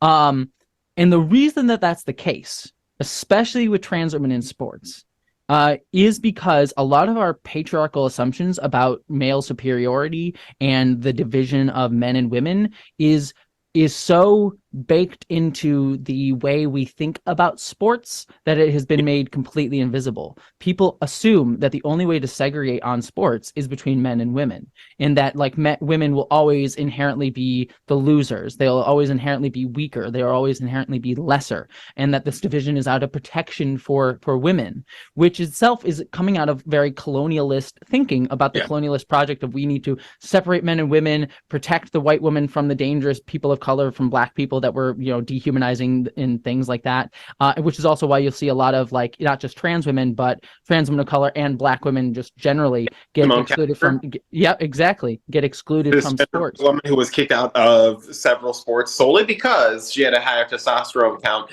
than a cisgendered white woman, even though she is a cisgendered black woman. Exactly, showcasing how the womanhood that they're protecting is not it's white womanhood. It's white womanhood. Exactly. It's trying to define that as the only version of womanhood that is valid. But it's so baked into the assumption of how we do sports that it's been made invisible. So people will use sports as like oh, well, this is where the line is for trans people. And it's like, no, what we need to do, the answer to the question of do we include trans people in sports is not to exclude trans people. It's not even to try to find ways to include trans women in women's sports. It's to rethink the entire way we think about like segregating in sports in general. And what is fairness actually? Why do we segregate based on men and women? Why don't we segregate on weight class or leg length? Whatever. There's different things for different sports. I'm sure that there are experts in those fields that can talk more specifically. Well, as somebody who has a degree in science, several degrees in science and mathematics, it does make sense to do it off of just weight class as, alone itself, because there is several studies that prove that the only reason that a lot of these cis men in this patriarchal society see men as like a dominant force is solely because of the fact that in a lot of instances, due to not necessarily a sexual dimorphism, but solely because of the fact that in our patriarchal society, women are seen as not to pursue something that is about physicality. Women can be equally as powerful as men, and in many instances, in some cases, women are stronger than men in some sports. And that's not really talked about. And I see that as kind of like it kind of defeats this cis heteronormative slash right leaning point of trans women not being in sports, because we have seen via not just the Olympics but several other sports where trans women are allowed, and we have a disadvantage solely because like we have that somewhat slightly bone density, or our height is higher, and it leads to a disadvantage. So you don't see trans women winning a lot of these sports solely because, like, hey, nature is basically saying like you're not going to be the expert or not expert, the pinnacle of this sport solely because you identify as a woman and solely because you take estrogen. It doesn't mean you're going to be better than someone solely because you went through a supposed masculine puberty. Science does support this claim that trans women are supposedly superior in all regards to a cis woman in sports. But on top of that, like it's a lose-lose situation, because even though science says trans women aren't better than cis women in sports, we're even being excluded from things like beauty pageants, where they say it's not fair for a trans woman to participate in that same battle. Yeah, exactly. It just like, again, it goes to, oh God, yeah. This is why I think trans women in sports is such an important issue, because it's honestly a microcosm of a lot of the issues that we talk about generally. But because number one, is a microcosm, and number two, a lot of the like patriarchal assumptions we have and white supremacist assumptions that we have based in our society are made invisible in sports through the sort of like idea of like biological advantage and like I think it's such an important battleground to get it right, and unfortunately I just don't see the discourse doing that really well, because I even see like well-meaning trans people speaking on this issue who are sort of still falling into these assumptions of being like, well, I think that there's, this is an area where I do understand, this argumentation. Is like, no, we need to be more nuanced about this. Yeah. But unfortunately, I think just that's an area where like these assumptions where we can articulate it better in a sort of societal context about these assumptions about society. Sports is an area where they've just been made completely invisible, based on like the basic assumption that men and women should be segregated in sports, and that men and women's sports should be separated. By having that already taken as an implicit assumption, it sort of lays the basis for all of these more, right-wing and white supremacist and colonialist narratives to take root, and fascist narratives to take root. There's a lot. Yeah, and I think that's I think that's a really good point what you're saying about well-meaning liberals and well-meaning trans people also gravitating to some of these issues in these these niche categories. And I think that's really the point, right? And that's why people on the far right take things like trans people in sports, or they take things like puberty blockers for people under the age of 18. They take these issues specifically because they know that they can grab a hold of certain people from a more liberal bend and use that more broadly to erode away trans rights and attitudes towards trans people. Yep, exactly, because it's all based on, this sort of neoliberal project, right? Of, it's sort of like the idea that we sort of have to fit everyone into this sort of capitalist mold of like, the man and women together, 2.5 children. We need to have this sort of family values. We need to have man being the, the protector. They go out to work and sort of like they get to make all the money that they need to, and they have to pay for the women. And it sort of like reinforces this men as stronger, women as weaker, and then, sort of dehumanize a labor class that is often racialized through like being black or, things like that. Whoever they need to sort of have this sort of like working class that doesn't get seen as human or deserving of pay. It's sort of like it's like that entire project that is worked up that dovetails nicely with fascism, because fascism itself is sort of based on this cult of manhood, cult of death, cult of competition and fighting between each other and isolation from each other, and constantly needing to find an out group to sort of sort of push out to demonize in order to fuel the constant need for competition and war and death. There's always a more pure version of the pure. Exactly. And so it's why these it is why these rhetoric sort of like cut across so much of our society today, from far right spaces all the way into liberal spaces, is because the sort of capitalist mindset and the neoliberal mindset, which is they're almost like pseudonyms, or not pseudonyms, synonyms, is so ingrained in our brains. Like even me, like I still find like, these sort of capitalist assumptions that are so baked into how I think about the world and think about my life, that we need to really, really break down. I mean, like, for example, like I'm a workaholic. I'm a workaholic because I view any time that I take to rest and to like play a video game, I get stressed out because like, well, I could be working on a video right now. You Getting out the next feel video. guilty about all the work you think you Mhm. should be doing in that moment. Yep, Exactly. I feel you. Yep, and it's just it's baked into our brain because we've been indoctrinated with it since childhood. If you're talking about grooming, talk about the grooming of a capitalist mindset in people. So And it's a ceaseless effort too whenever you have big projects in your minds like combating transphobia. And then the way that you do by sinking your teeth right into some of this content that's just vile and vitriolic. It's helpful having a voice there alongside to cope with and deal with and rationalize, It's been a big help to me. Like one of the things that I had seen in your videos that I was at first kind of like, oh, do we need to make a big deal out of it, was the Harry Potter thing. And I was like, we can get back to the Star Trek stuff, right? But I see like now, like, yeah, there's been impact, from that, and you took the brunt of some of that from what I saw from your online discourse, that people just made target of you out of from. But you took that, and there's an impact. There's a visible impact to it. Even from some people like nominally on the left. Yes, nominally. Well, yeah, I won't name names. But like. I could name a few. No, yeah, sorry. If you want to, I'll let you. But for me, the issue with a lot of that stuff is again, they sort of like created the straw man version of me. If you go back and watch my Harry Potter video, the argument that I make is that like, we should, like, of course we don't support the Harry Potter game. And it wasn't even I was like calling for a boycott. I was just sort of saying, if we want to actually fight for trans people, that needs to just be a given.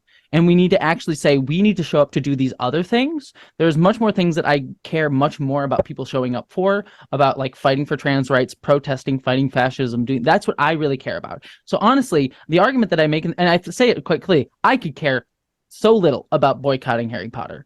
I'm making this video because I want to explain it, and I think it's an area where people are going to be able to understand this. But my end point wasn't like, and now we go boycott Harry Potter, because what that call does, if I my end call to action is go boycott Harry Potter, it ends the praxis at doing nothing. It's asking people to do nothing. It's asking you to not go and buy a thing. Right. That's not where I want your action to go to. I want your action to be like, look at all of this horrible shit. Evaluate it. Yeah, and go and realize you need to go out and fight for it. And the narrative that got spun about me is the one that sort of tried to frame me in a, again, this sort of like neoliberalist capitalist project of Jessie's calling for a boycott. Jessie's calling you to not play Harry Potter. She's trying to take Harry Potter away from you, as if like buying a thing is the implicit assumption, and like I'm taking something away from you, when actually the action is you going to buy the thing. And so I got viewed as the bully trying to take away something from somebody, because buying things, participating in capitalism is seen as the thing you have to do. And by me saying like, don't buy this thing, was sort of like seen as the thing that people were angry at me for, when actually that wasn't even the thing that I even gave a shit about. But it's the thing that people care the most about, because they only viewed participation in anti-trans work as like not buying something or buying something. And it constantly recreates these narratives around trans people being the bullies, trans people being angry, trans people making us all look bad. Was another one that I saw coming out there. And it's like, you're not even listening to what I have to say. In fact, I know quite literally, one of the people whose name I won't know, I messaged this person, and this person like said, I watched the video and I disagree. And I'm like, well, what did you disagree with? And he's like, well, I don't think we should boycott the thing. And I'm like, so you didn't watch the video then? So listen closely. Yeah. Yeah. I have a feeling this person did not watch the video and just said that they did. Anywho, again, not trying to name names. It just, because again, it just sort of like frames me in that it constantly frames trans people in that like mindset of capitalism, and constantly seeing it this way. And I could go into a whole other thing because there was also like the hashtag stuff with the Brianna Gay thing that also happened that sort of was an outgrowth of that sort of like again framed me as the bully for like saying, hey, maybe we listen to Black people. And the assumption was like, oh, you're trying to take away from this girl's death. And I'm like, no, it would have been a 2-second thing to listen. Did you not hear this story? I see people having questions on that. Phrase. Yeah, I did please. not hear Can you start from the beginning? I'll explain this one. This might get me flack from certain spaces, but screw it. I will stand by my point here. As the Black trans woman Pope, I need to hear this. So okay, I'll try and give the best example here. So after Brianna, I apologize, I can never pronounce last names. Brianna Gee. She was the white trans teen in the UK who was murdered, and it was absolutely horrific and awful and absolutely disgusting, and it got a lot of outrage, as it should. And I can have another discussion about how that sort of mirrors stuff like the murder of gay teens in the 80s and 90s and how that sort of galvanized people. It's like, oh, it can happen here too. It's like, well, Black trans women and Black gay folks are dying all the time. You didn't care then, but when it happens to like a kid living in the suburbs, you care. And not to say that it should happen there too. It is absolutely awful that a transgender teenager happened, but it's like people care because it's a white teen as opposed to Black people who's lived it. Yeah, I know. Yeah, exactly. So anyways, that's kind of separate discussion of this. But anyways, Brianna was murdered, and it was absolutely horrible, and people were rightfully upset and taking to like calling it out, and how like people were dead naming her in news reports and things like that. And one of the things that people were using to fight back against this was hashtag say her name, which was a hashtag movement that was quite literally started by Black Lives Matters activists in the United States to call for hearing the names of Black women, including Black trans women. But it was specifically for Black women. And it wasn't like a thing that just sprung up naturally. Like people would argue that it's just like, oh, people just started using that hashtag. Like, no, it was a coordinated movement by people who created that hashtag and that slogan to fight for Black women. And when Brianna died, white people started using that hashtag for her, and there wasn't even a conversation about it. There wasn't even a discussion of whether it should happen. People were using like rest in power, say her name, and it spoke to something that white people, and I say this as a white person, white people often do, is we take tools that were specifically being built for marginalized groups like Black people and use them for ourselves. Use them for our own terms. And the issue isn't, and maybe I'm wrong on this, but from talking with friends of mine, the issue isn't necessarily that you can never use these tools to fight for like trans white people or anything like that, but it's that there needs to be a discussion with the Black community about whether or not these things are appropriate. And the discussion never happened. It never happens. It just gets taken and used to the point where like you see words like woke was a Black activist phrase that then got co-opted by white people using the term. And then just because it kept diluting the message more and more, has now become a right-wing talking point that just means things that liberals do. Well, a good point for this, though, too, is a lot of the vernacular that's used today, especially in the queer community, comes from Black queer people. Mm-hmm. So to use the word fam, which is... In England, they use fam quite a bit. And to me, I use it because it's a gender-inclusive way of saying, like, friend. It's not like, I'll be like, hey, fam, you need to do this. It's better than saying, like, hey, sir, can you do this? Because I don't know what fucking gender this person utilizes. So if I were to say, hey, sir, because I hate it when people say that to me, I will always say, hey, fam, can you do this? And I'm seeing that more and more in like white spaces, and I don't think a lot of people recognize that. But to me, that's okay, because in this instance, it is inclusive, and there are lots of Black queer folk who are gender nonconforming or might be transgender. But when you see stuff like that, like say her name started for the Breonna Taylor stuff and several other Black women, and as somebody who has literally had people, so I'm considered like a trans mom to a lot of people in several southern states, one of which told me like, hey, we're doing this protest because a Black trans woman was murdered, and the police don't give a shit. And you're my trans mom, but on top of that, like, a Black trans woman is a person who is from a marginalized community who has just been murdered. We need to say her name. How do you feel about that? And it's like, in this instance, makes a fuck ton of sense. But to hear that it's just being co-opted basically as like, hey, we're use this, and without a conversation being happening. Murdered. Like, I have literally been accosted on a almost weekly, if not monthly, or I guess I should say on a monthly, if not weekly fucking basis. Makes me want to fucking cut someone. Because even this morning I was accosted where somebody was like, hey, oh, thank you, sir, for shopping with us. Oh, please, I don't tape my dick to my fucking tailbone, so you can call me sir. I grew these titties for a reason. Please call me ma'am. Oh, that's very vulgar. Fuck yourself. Like, no. Exactly. Respect me and like actually see me. And like, it's like, it's not about your comfort. It's about seeing me as who I am as a person. But just to finish this story, just because you'll probably be interested in this. I'm going to be calming myself down for a minute. Yeah. So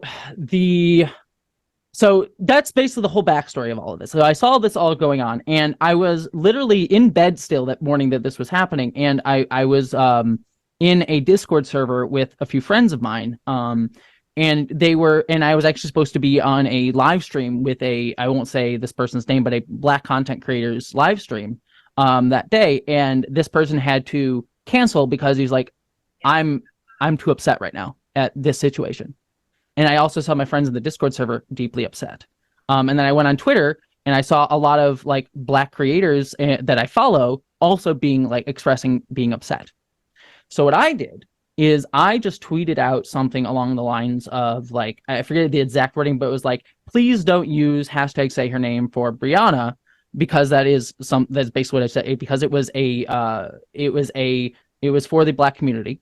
And use something like her name was Brianna, or like a different hashtag I suggested. That makes sense to me. Yes, and I think that like that's it seemed like a very benign thing to say. That is incredibly reasonable. Yes, and not to be saying it as like some like, oh, it's okay, like I'm not the Black fucking Pope, but to me that makes more sense than to be like, oh, say her name. Like, no, like if you were to be like, hey, her name was Brianna, like the person. Yeah. It's just entirely, I feel it was reasonable.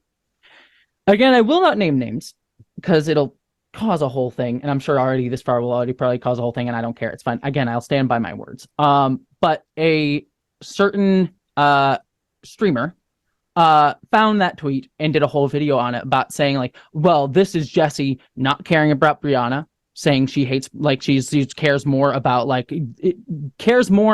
clout than Brianna. They said I did the tweet for clout and was just trying to get attention points and saying like, oh, look, I'm trying to white knight for the Black community. And then I was also sort of like seen as again, the framing of you're a bully for asking you people to like use a different hashtag. And then I started to get dogpiled on Twitter by tons and tons of people getting angry at me. I saw my YouTube channel. It was the first time in a long time that I saw a dip in, like, usually they give you like a graph of subscribers, dip in subscribers, because this streamer has a shared audience. Mine is someone on the left.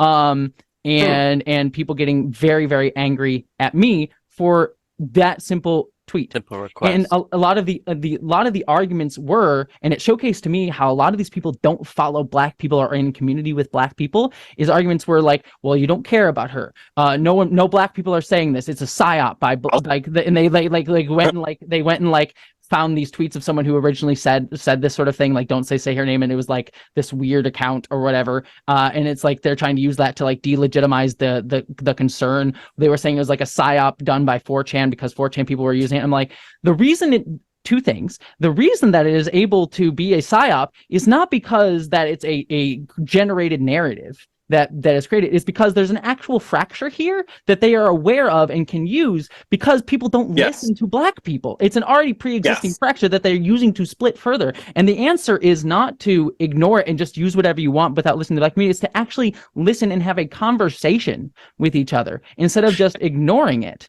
But that To engage with it instead of treating it as suspect. exactly. Yeah, well, as a Black person, I want to say this in wholeheartedly, and I don't want anything that it's some sort of tokenism because, not to say that there's another Black person, another Black trans woman on this podcast, which there is, Salamander, Brandy, and how do I put this? As a Black person, I recognize there's no Pope of Black people, which I've said numerous times beforehand.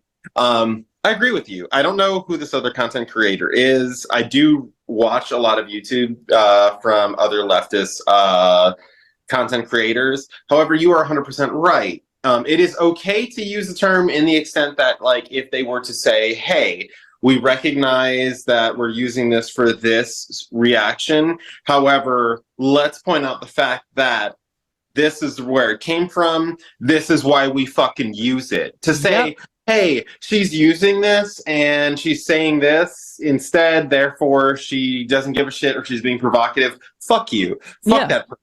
It's exactly the thing where it's just a conversation that needs to happen and no one does it because white people, and again, I say this as a white person. I'm not trying to because I know I've done it in other. White people don't typically give a shit. Yeah, exactly. We don't. I am a Black fucking trans woman. When I tell half the white trans women what the fuck is going on, the major thing I hear 9 fucking times out of 10 is I've never seen that. Especially a white passing trans woman will tell me like, oh, I've never, like, I've had even cis gay white women tell me like, I've never run into that. Like, why are you scared? Why do you fear? Motherfucker, I have literally been like beat the fuck up over being trans and Black and out. Like, I've been arrested over this shit. I've had police fucking tell me like, oh, we think you're doing sex work because you're dressed too fancy. Like, fuck you. I hope you die in a fucking fire, you piece of shit. And like the thing that always also frustrates me about the whole situation. Go calm down. No, it's fine. Believe me, this whole situation angered me too. The reason that I'm upset about it too is that like while I faced a lot of like harassment and the brunt of a lot of that, it made the discourse about me. And it shouldn't be about me. It should not be about me at all. Like, it should have just been, I made the tweet and it would have been one of like many tweets about people who say like, listen to this, maybe we use a different hashtag or we have a conversation about it. And I saw a lot of different people being like, well, we should use it anyways. Oh, look, it's from like indigenous people were using it. And they found like a documentary that was made in the last few years by an indigenous creator that was called Say Her Name. But that's the only evidence they have of that. And it was just like a Google search that they did. And anyways, so it made it about me and it made it not about the issue. And it ultimately all serves this economy of, again, like individualism, drama, us versus them, this leftist versus this leftist. And it's like, I hate it because it ultimately ends up feeding that sort of narrative of like, we have to be in conflict with each other instead of having conversations with each other. And that also sort of props up like it being about like now a white trans creator myself, as opposed to like listening to the Black community. It becomes a discourse about me rather than the issue that it should have been. Yeah, the YouTube algorithm hates nuance and loves drama. Unfortunately. Exactly. So yeah, I'm sure I'll get some shit about that because I've just decided to like that discourse on my. It's one of those things that's frustrating because it becomes a point where it's like I can't really talk about it on my channel because will just become more discourse and will ultimately keep feeding that drama cycle. But since this is my channel, I'll talk about it more here. Hey, well, you don't want to make the 38th response video to the response video to the response video to the response video. It constantly just creates a decaying feedback loop of bullshit, and it's just like I'd rather just have more pertinent conversations that are more necessary. But it sucks because it means that conversation just gets unresolved, and also it gets allowed to just be a narrative about me that exists out there. Like I see people out there too being like, I get comments every once in a while now that are just like, Jessie never cared about Brianna. It's like I fucking cried. And I fucking shared a video about her that someone else made because I didn't have the spoons to make that video. And it fucking broke my heart. And it hurts me and it angers me to see people saying that I don't care because of this discourse. But I can't say anything about it. I'm not allowed to. Because if I say anything about it, if I go and if I make a video like if I just did a video about what I just said, it would just become another discourse. So it's just like I have to leave it. But it's frustrating that it's just like one of those things that I can't talk about. So yeah, I kind of get the impression. I'm not a content creator. Well, I guess this is kind of content creation right here. Yeah, but no, I'm not. Yeah, hell yeah, you are. Yeah, not. Don't downplay yourself. Yeah, not like a big content creator that's had any real experience with that kind of drama, but I get the impression that once you become big enough and people start making responses to your content from their platforms, it's just kind of in the wind, and you can't really grasp at it to defend yourself because, like you said, it's just like it keeps So cycling. yeah, it just keeps cycling, keeps decaying. You just kind of have to exist with it, and it's one of those things that I'm struggling. It's I've gotten to this level now where that is the case, and I kind of have to understand that I cannot control how people view me anymore.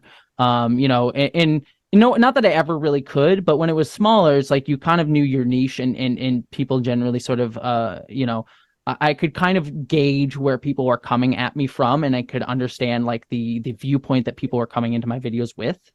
Now it's like people from all over are going to come in with their own biases, assumptions, and viewpoints, which is cool and fine. I'm here for diversity, but it does mean too that people are going to take away different things from my work. And because my work is so specific, and because I do say things that are pushing against like certain aspects that we take as assumptions in our society today, just by my existence as a trans person, it means that people are going to come into viewing me more antagonistically or come against me or things like that. And I just have to like understand that that is the case and try my best to be explain myself as best I can, which is partially why my videos are so long and part of my own anxiety, because like I could make a 30, like I feel like my like contemporary cis white dude contemporaries can make shorter videos because like people will give them the benefit of the doubt when there's information left on the tape on the table, whereas like for me, if I don't explain something, the assumption will be in negative. The assumption will be it'll be a negative assumption about me. Not everybody, but from certain people, certainly. And so I have to, my videos are really long because it's like I'm trying to make sure that I am understood as clearly as possible by as many people as possible, because these issues are so important to get the nuance correct. But it ultimately means that my content is sometimes more impenetrable because of its length. So, Your over explanation is your impenetrable shield at times. Yeah. But you do seem to like always embody those core ethos and explore, like deliberate on those kinds of values of like the Federation, just like equality and things like that. I find it extremely hopeful and enriching every time that I engage with your content. Thanks. So, I mean, obviously there's tough times when, it looks like everybody's struggling and things like that, but just having somebody there, even who feels those same emotions, the weight of things around, it's been really, really helpful. So I feel that like a lot of people try and engage with discourse in ways that they seem that they want to grasp as being helpful, but wind up detracting from the actual humanity of the people on platforms like yours, especially with all of those different viewpoints. So it's great to have you just here to speak with you and see, you're a real human person. You've got your own perspectives on it. Nothing that you say is like a monolith. That request is. I'm not a monolith. I'm not even. I am always open to my viewpoints changing too. Like I go back and look at my videos that I made, even 2-3 years ago. And I'm like, I don't necessarily know if I agree with that anymore. And in our society wants us to sort of pigeonhole us as like, you are this thing, you believe this thing, because again, it's sort of like making people consumable. Like Jessie believes this thing, and then you can like understand, and you can like put me in a box and then market me out, put me in the algorithm. This is what Jessie is. Check the box. Exactly. And it's like, but no, as a human person, like I'm open to discussion. I'm open to change my mind. I don't assume I'm always right. In fact, I assume that I'm going to probably be wrong in a lot of things, but I'm just a person, trying my best to see what I'm going to say and have a conversation with people. And I always try to view it as a conversation. We view art and content today as a thing to market that you just sell to people, whether it be like a movie or whatever. It's like, this is the thing that gets marketed and sold, and this is what it is. But art and creation is always a conversation. It's always a conversation between us and the art. No piece of art is perfect, because art is human and humanity is imperfect. We're just trying to figure things out. And the strength of human beings is the diversity that comes out of those conversations, and what comes out of the collision of our ideas and our discussions. It's not that we are these things that just get put out into the world and just get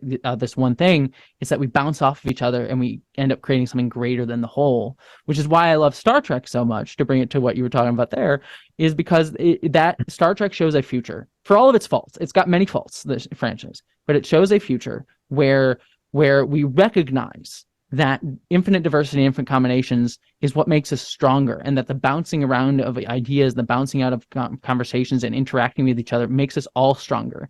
And we approach each other with delight rather than assumptions of negativity, assumptions of malice, but approach people being like, your viewpoint is valid. Let's have a conversation and delight in those differences and understand that all of us are just trying to figure this out together. And maybe one person will be more right than the other at a certain time. But we're going to have the conversation and listen to each other. And that's what I really love Star Trek for, is I think it showcases, it gives us a piece of art to have that conversation within. For all of its faults, it has it. Empathetic storytelling, yeah. Yeah, I wanted to say too, speaking for myself, I love your long form content because I can tune into it while I'm at work and I can like gauge the time by that. And so it's like, all right, I'm 3 more Jessie Gender videos away One of these days it'll be like, you'll just be a whole work shift. It'll be the video, just put in the video and it's like still going. I'm here for it. Same. But Jessie, it's been so great having you. Thank you for coming on here and talking with us and spending part of your day with us. It's been amazing. Yeah, thank you. We are wrapping up. Normally when we wrap up, we ask a series of questions, the big questions, and give you the floor for a couple minutes to answer each of them. So my first question for you is with the difficulty and challenges that come with content creation, the drama, the vitriol, all of that stuff, what keeps you motivated to continue doing what you're doing? I mean, stuff like this, conversations. I am motivated. Like, this is an easy answer for me. I'm motivated by the community of people who I make content for. You know, one of the things that I talk about is I make stuff that I want to make because it speaks to me. It's something that I need. Like whether it be like a Star Trek video that's that I ramble on about how much I love Star Trek and the nuances in it. It's like I want to see that content out there because I don't see other people talking about Star Trek in that way. Or it be like the videos about like J.K. Rowling or Matt Walsh or stuff like that. It's like I feel like I need to see those out there for me to know that that it exists. And so all of those things come from a very personal place for me. And the fact that by doing that, there are people who see it and react to it and find it meaningful and either learn from it or feel seen by it. And then share that love and kindness with me, like all of you fangirling out earlier. It legitimately, it means a lot to know that these things that I make, that I spend time on, mean something to people and reach people. And it's stuff that I get excited about and excited about sharing. Without going too far down this, but I'm working on my short film right now. And the thing that's driving me so much with it is just like, I just am so excited for this thing to exist because it's been in my brain for a long time and it's so much fun to make it, but I just can't wait for like people to see it and see this thing that I'm so excited about and see what they think about it. And so, it's going to be an imperfect, messy thing. It's my first time doing something of that scale, but I'm very excited about it.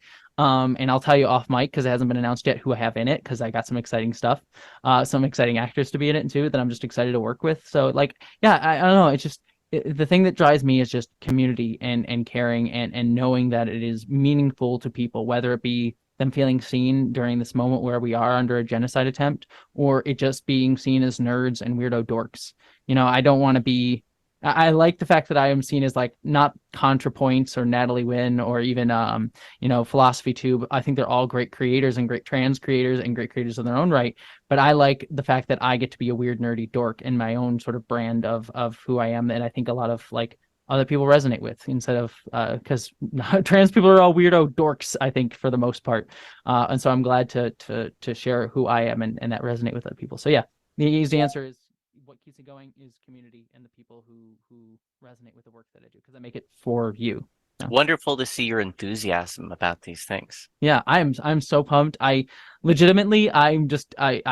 so excited for like stuff that I'm making. Like I'm working on that short film. I'm working. Oh, puppers! I see you, puppers. Working on a short film and working on doing a Star Wars video about politics and Star Wars. That surprise, it's not about Star Wars, it's about neoliberalism. And but we're doing like animation and stuff for that. It's gonna be a lot of fun. Like I'm just excited. I'm excited to make things for people, and it sucks that I have to make content in an age where my identity and the identities of others who are even more marginalized than I am are under attack. But I am privileged in the sense that I am able to create content for people who need it. In those senses. So I also don't over-aggrandize myself too. I'm a weirdo dork. I make silly things, and I don't want to like put myself up on a pedestal. I just The like world aesthetic. needs more weirdo dorks. Exactly. It's just I get to make things. And I'm so privileged and proud to be able to do it. And thank you everybody for making it a thing that I can do and pay my bills doing. Absolutely. Athena, did you have a question? No, that's I'm plumb out of questions at the moment. Okay, I'll do my next one then. Well, what was my next question? So in the face of everything that's happening to the trans community and the queer community more broadly, most of it is very dour and dire. Is there anything for you personally that keeps you hopeful? I think it's always the fact that like whenever you see a fascist showing up and being shitty, there's the counter protest is always so much larger. Like always so much larger. You like quite literally see like the people in Nashville taking to the Nashville State House and yelling "fuck you fascist." And it's like being very clear and articulate about what these horrible ghouls in power are doing, and using the power to like shove out two black lawmakers and things like that, like doing absolutely horrific things. But it is showing, it's a line from Star Wars Andor that I love to use, that power doesn't panic. Real power doesn't panic. And you see all these things like doubling down on transphobia, doubling down on hate, doubling down on, like having to use more and more power over and over and over again. That's a panic move. It's because they realize that they are in the minority, that they are actually the only thing they have is institutionalized state power, which is, a form of physical violence and power that they can enact, but it is nothing to the amount of people that constantly show up and fight for trans people, for every marginalized folk. So like, just if you ever need hope, just go and look at counter protests and always see that like when the like neo-Nazis show up or like fascisty people show up, there's always like 16 of them. It's always a small group, and the counter protest is always so much larger. Even when there are like huge big ones like Charlottesville a few years ago, the counter protest was also just as huge. And it's not to say that that's not dangerous, it's not scary, it's not to mean that these things aren't really horrifying to see and that people won't get hurt or killed or are not already being hurt or killed because of it. So I don't want to downplay that, like, it's not dangerous and not scary, because it is. But what gives me hope is remembering that our strength comes from community, our strength comes from solidarity with each other, and we see that constantly showing up. Despite Twitter discourses and online nonsense, when people need to show up, people show up, and it really that gives me hope. So yeah, that's I think the biggest hope that I see. So it's great. And so obviously none of us are old here, but we all have been doing this transition thing for a while now. So I guess my next question would be for the generation, or for people that are like just starting to come to terms with their identities or just starting down the process of transition, do you have any kind of message of reassurance for them? No, trying to think of the best way to say it. Number one, know that you have a family and that you have a community who will love you and accept you fully for who you are.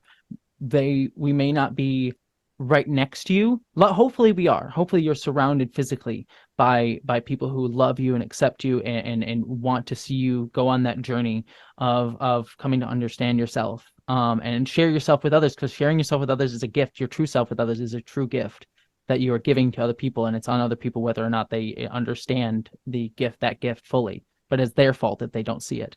But we may not be physically around you, but there is always a family and group of people who love you and care about you and will accept you for who you are and want to see you grow and become exactly who you want to be and how you want the world to see you as. So I want people to know that. And then the second thing that I want people to know is that we live in a society, and we're talking about this whole podcast. We live in a society that tries to tell people that you have to be a certain way, that you have to exist a certain way. And that is all done because they want you to sort of fit into these boxes to function for some larger societal goal, be it capitalism, be it corporations, be it, cult of death of fascism or whatever, or things like that. And so it's just trying to tell you to be a certain identity to fit into this larger, project that they have going on. But that is them trying to fit you into a mold that no human being could ever fit into.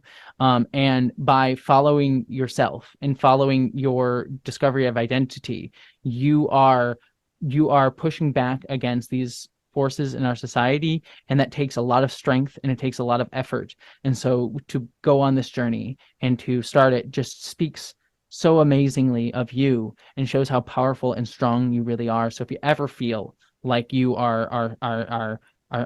things are too difficult, that you're down, or you feel like you're not strong enough or you're not good enough, know that you most certainly are, because you've already shown that you are willing to understand that who you are as a full human being is so much better and stronger and more beautiful than the limited imaginations of those in power. That's fantastic. And one more question. This is the big question of the big questions, so prepare yourself. A while back, you made a video where you said Star Trek Enterprise is your favorite Star Trek series. Are you prepared to answer for your crimes and disappointments, or do we need to cancel you? You probably should cancel me. Yeah. No, I will be very honest. I've actually been rewatching Star Trek Enterprise lately, and I will say I don't necessarily think it is the best Star Trek series by a long shot. It has a lot of problems, especially being a show made during Bush era by a guy who was very much clearly wanting to write for the TV show 24. Again, I like Brandon Braga. He was the showrunner, but he has issues in terms of especially that era when he was writing.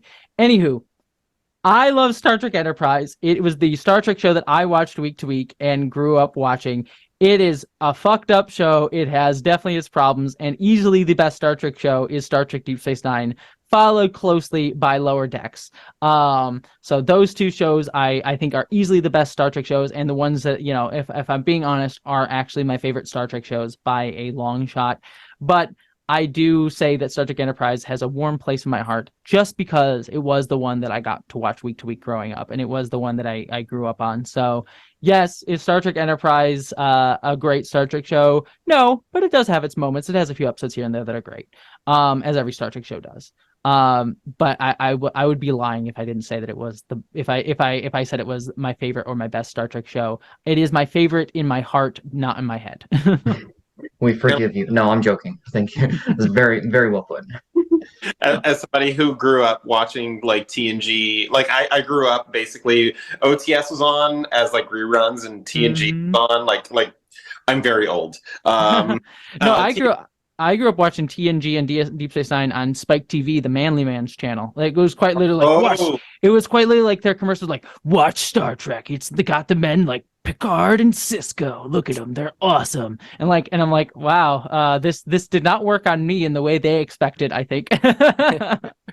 Yeah, when I Spike TV came about when I was in the military at that point. Oh, so God. Yeah. Hopefully that doesn't date me too much. However, I grew up when Star Trek TNG was basically like new. So oh, it's fine. I mean, I was still alive. What was I? I was born in 1992, so I think that was like the last year TNG was on the air. So I think that's I was still I was alive technically when TNG was still coming out. I guess technically. So. At dinner time, it was right around the same time as Wheel of Fortune for the reruns of the episodes. I kind of like I remember Wheel of Fortune. I'm so old. You are not ages, but that's another. I mean, that's a video that I want to do at some point. It's about aging and being trans because there's this interesting discussion about like how aging relates to being trans and how queer folks generally and trans folks specifically have an interesting relationship to aging because we are so malleable with our bodies, and there's a lamenting but also a joyousness. And I also feel like, again, this is a long sidetrack, so I won't ramble too hard at you. There's also a discussion we had that I think part of transphobia comes from like fear of aging and fear of bodies changing. So I think that there's a video in there about age, and I think in the trans community we understand age is but a number. And age can be beautiful. You know, I want it. There's a documentary in me about going to explore elder trans folks, because I don't feel like we see enough elder trans folks in our life. So I thought from the first like moments of Euphoria that I felt was like one of those face applications though with the aging on. And I looked at it and I thought, well, I know there's my mother in there, but I also thought I could live that low. Yeah, exactly. Yeah. I watched I don't know if you saw The Last of Us. But Yes, there we was did. yeah, the third episode of that show is so beautiful, and I realized the whole episode is great, but I realized one of the things that really punched me in the gut was getting to see two gay men be old. Like be old and just and Yes. full of love for each other still, and getting to say we get to live that full life. And I just sort of sat there realizing why that was so powerful to me, and I'm like, I want to see trans people have this, because I think we really, the only show that I can think of that features an elder trans character, and it's a very problematic show, not the least of which is for the actor who plays the character, but is transparent. That's the only one that I can really think of, like seeing older trans folks, and it's a very problematic.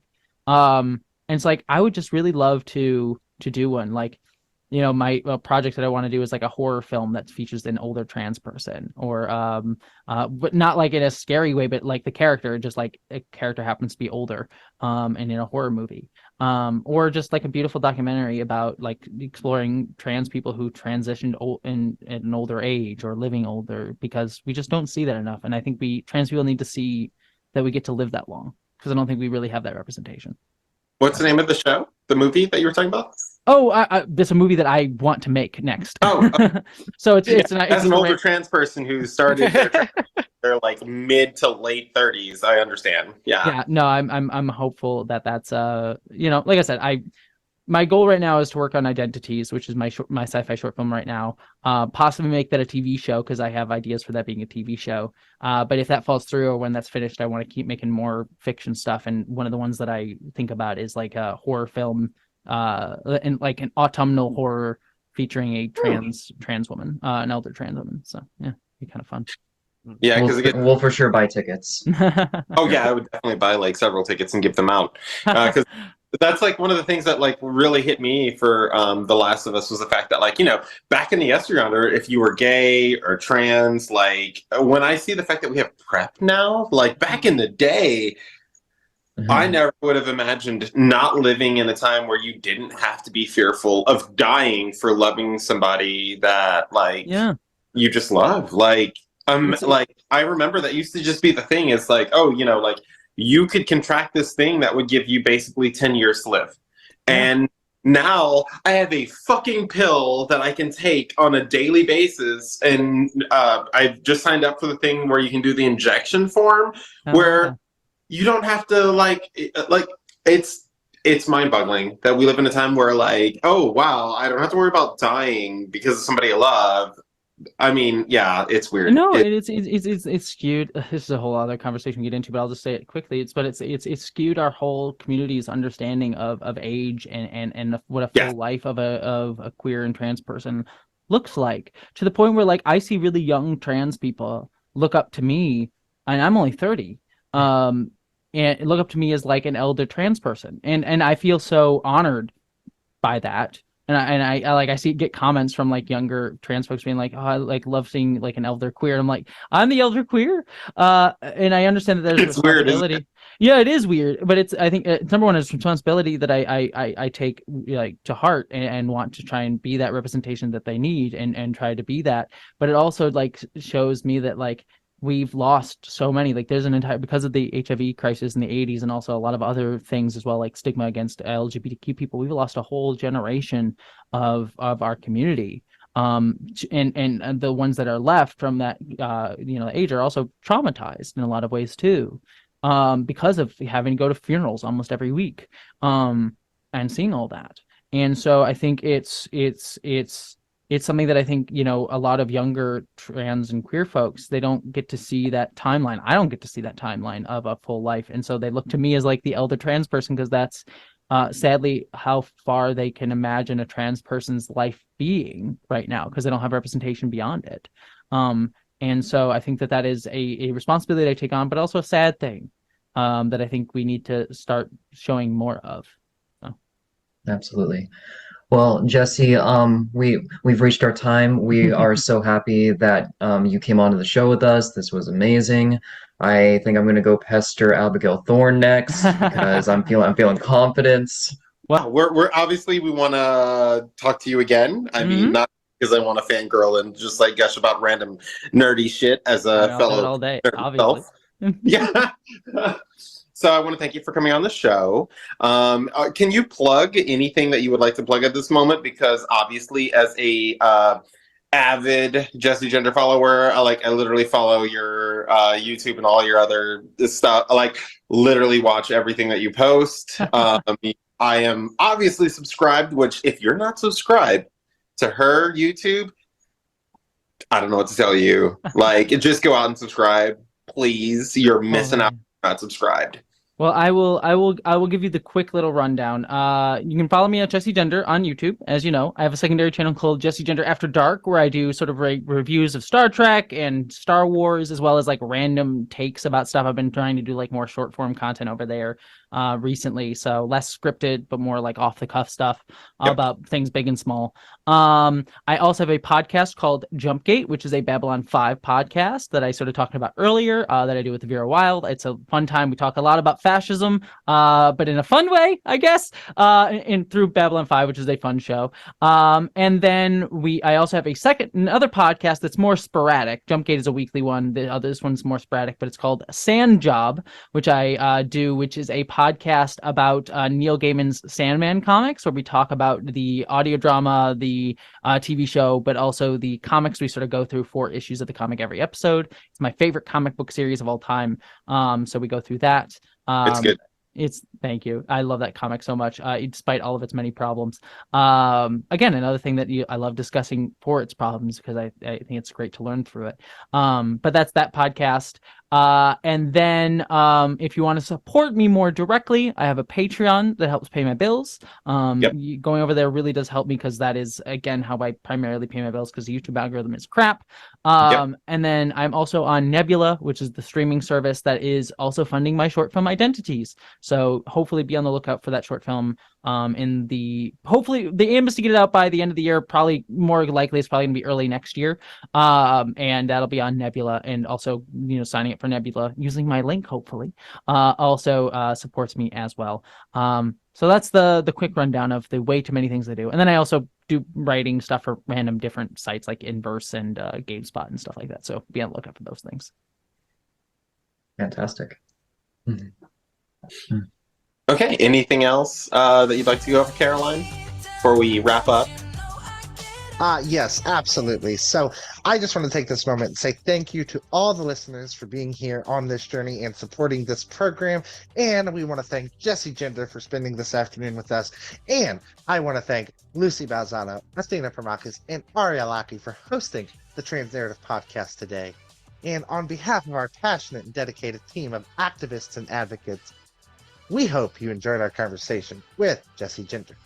We'll be sure to include Jessie Gender's links and socials in the description link below. And before we go, make sure you subscribe, like, and follow. And subscribe on our podcast on your favorite platform, whether it's Apple, Audible, Spotify, or Google. And don't forget, remember, share this podcast with your friends. And you can find us on transnarrativepodcast.com. That's right, we have our own website, transnarrativepodcast.com. And remember, the Trans Narrative Podcast, where we shift the trans narrative to more inclusive and representative space, with an emphasis on accessibility, intersectionality, inclusion, diversity, and equity. We explore a variety of topics related to the queer community. By building empathetic bonds through shared conversations and meaningful discourse, we are able to elevate often marginalized groups and bring those voices to the forefront and educate here on the Trans Narrative Podcast. I'm Caroline Penny, and thank you so much for being here with us today. And with that being said, I'm going to sign off, and we'll see you on the next episode of the Trans Narrative Podcast.